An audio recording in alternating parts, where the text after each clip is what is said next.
অবশেষে রাজধানীর ধানমন্ডি ৩২ নম্বর ভবনের বেসমেন্ট থেকে পানি সেচ শেষ হয়েছে। তবে এ বিষয়ে ফায়ার সার্ভিসের পক্ষ থেকে আনুষ্ঠানিকভাবে কোনো ঘোষণা দেওয়া হয়নি। দুপুর ২টার আগ মুহূর্তে এই সেচ কাজ শেষ হয়।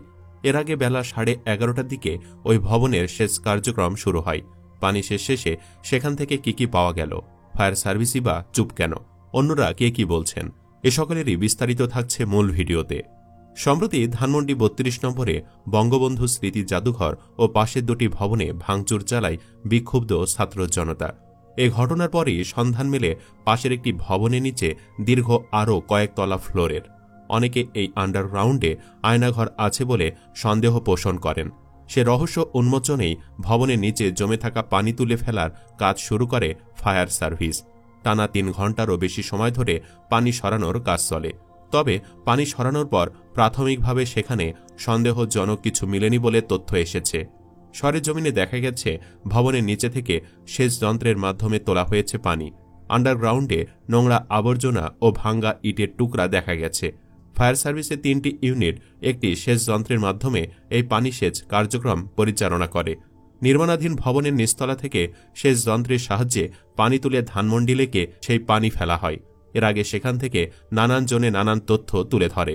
সেখানে গোপন কক্ষে বাচ্চাদের স্কাউট স্কুল ড্রেস, জুতাসহ নতুন করে কিছু জিনিস পাওয়া যায় বলেও গুঞ্জন রটে। কেউ কেউ বলেছিল পানি সরানো হলে কঙ্কালও বেরিয়ে আসতে পারে, তবে বাস্তবে তা ঘটেনি। তবে সন্দেহজনক কিছু পাওয়া না গেলেও ৩২-এ পাওয়া আন্ডারগ্রাউন্ড বেসমেন্ট দিয়েই লিককে খেয়ে দেওয়া যাবে বলে মন্তব্য করেছেন বিশিষ্ট অনলাইন অ্যাক্টিভিস্ট আসিফ সৈকত। তিনি তার ব্যক্তিগত ভেরিফাইড ফেসবুকে একটি পোস্ট করেন। তাতে তিনি লিখেন, জনতা ৩২-এ আন্ডারগ্রাউন্ড বেসমেন্ট পেয়েছে। সেখানে পাওয়া কনস্ট্রাকশন হেলমেট, জুতা, রশি এগুলো খুবই সেন্সিটিভ এলিমেন্ট। আমি বাংলাদেশ সেনাবাহিনীর একজন এক্স কমান্ডের সাথে এ বিষয়ে কথা বলেছি। তিনি নিশ্চিত করেছেন এই আন্ডারগ্রাউন্ড বেসমেন্ট আগে ছিল না। এমনকি এসএসএফ এর অনেক কর্মকর্তাও এ বিষয়ে কিছুই জানে না। তবে সেখান থেকে পাওয়া প্রতিটি এলিমেন্টের ফরেনসিক টেস্ট হলে একটা গ্র্যান্ড ন্যারেটিভ এস্টাবলিশ করা সম্ভব। Trust me.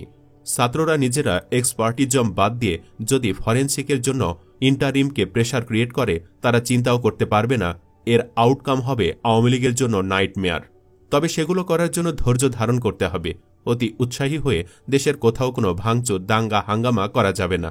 আই রিপিট, ৩২-এ পাওয়া এই আন্ডারগ্রাউন্ড বেসমেন্ট দিয়েই লিগকে খেয়ে দেওয়া যাবে। পোস্টে আসিফ সৈকত উল্লেখ করেন, একটা কথা আছে, rude but proper and know when to quit. অর্থাৎ আপনি হিংস্র হলেও সঠিকভাবে হন এবং এটা জানুন যে কখন আপনাকে থামতে হবে। পয়েন্টে আসি উল্লেখ করে তিনি আরও বলেন, ৩২ ফ্যাসিজমের দীর্ঘদিনের ল্যান্ডমার্ক হিসেবে পরিচিত ছিল অভ্যুত্থানের পরই যা গুড়িয়ে দেওয়ার কথা। কিন্তু ছাত্র জনতা কোনো এক অদৃশ্য কারণে তা সম্পন্ন করতে ৬ মাসের অধিক সময় লাগিয়ে দিল।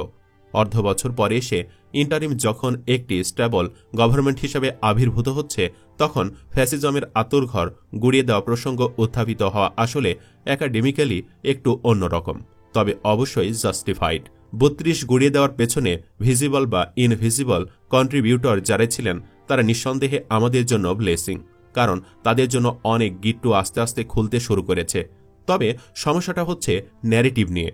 জনতার ৩২ গুড়িয়ে দেওয়ার পেছনে কোনো ন্যারেটিভ ছিল না, ছিল দীর্ঘদিনের ক্ষোভ, রাগ, বিদ্বেষ, ক্ষেত্র বিশেষে ব্যক্তিগত কারণ। আবার কেউ বা মুজিবকে নিয়ে সামান্য মিম বানাতে গিয়ে অত্যাচারিত হয়েছে বলে এই কাতারে এসে দাঁড়িয়েছেন। কারণ যেটাই হোক, তার যৌক্তিক এবং এটাই সবচেয়ে বড় কথা। আসিফ তার পোস্টে আরও উল্লেখ করেন, কিন্তু ন্যারেটিভবিহীন জনতা যখন ৩২ গুড়িয়ে দিতে শুরু করেছে, তখন থেকেই এই ন্যাচারাল অ্যান্ড জাস্টিফাইড প্রোটেস্টের অ্যাডভান্টেজ নিতে শুরু করেছে আরেকটি পক্ষ। সুদূর ফ্রান্স থেকে কেউ ৩২ ভেঙে সেখানে মসজিদ বানানোর উস্কানি দিচ্ছেন, কেউ আবার শহীদ মিনার স্মৃতিসৌধ ভাঙ্গার উস্কানি দিচ্ছেন, কেউ বা এটাকে মোক্ষম সুযোগ হিসাবে আখ্যায়িত করে রাষ্ট্রের ক্রিটিক্যাল ইনফ্রাস্ট্রাকচার ভেঙে গুড়িয়ে দেওয়ার কথা বলছেন। সাধারণ জনতা যেহেতু তলিয়ে ভাবতে পারে না, তাই তারা এই বিষয়গুলোকেও ফ্যাসিবাদ বিরোধী মুভমেন্ট হিসেবে ভাববে এবং সে অনুযায়ী কাজ করবে।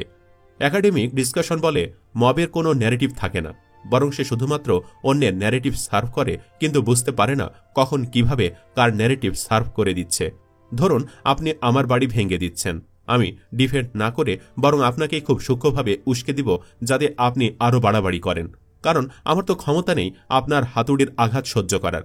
কিন্তু আমি যদি আপনাকে দিয়ে পাশের বাড়ির দেয়াল ভাঙিয়ে নিতে পারি তাহলে মুহূর্তেই একটা কাউন্টার ন্যারেটিভ দাঁড়িয়ে যাবে এবং সরলমনা আপনি বিপদে পড়বেন। ইন্টেলিজেন্স এজেন্সি ঠিক এই কাজটি করে। লিসি ফ্রেমওয়ার্ক হল 2টা উল্লেখ করে তিনি আরও বলেন, 1. Assessment of task, 2. Assessment of troops of task.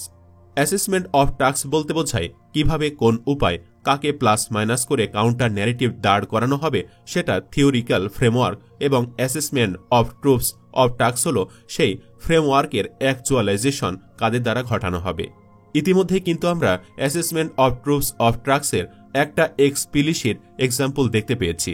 সেটা হলো 32 গরু কোরবানি করে জনতার মাঝে আনন্দ ভাগাভাগি করার মুখপাত্র প্যাকের রাতুল এবং সমন্বয়ক হাসনাত আবদুল্লাহকে ডেইলি স্টার কাঠগড়ায় দাঁড় করিয়েছে।